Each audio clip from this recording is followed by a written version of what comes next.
Good afternoon. I'm going to show you how to roll chicken croquettes. It's really pretty simple to do.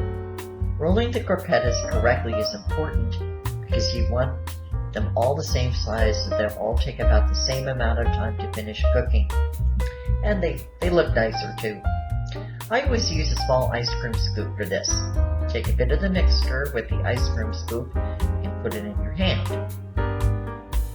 Like that, okay? Then roll it into a flat kind of cigar shape and pat the ends to make the croquettes. You can see how this one looked when I was finished, and then I put it with the ones I'd already done. Sort of. There we go. Okay, there. Put it down. Okay, there you go. And ingredient amounts and directions are available on the website below. Thanks for watching and subscribe for more how-to videos. Bye-bye.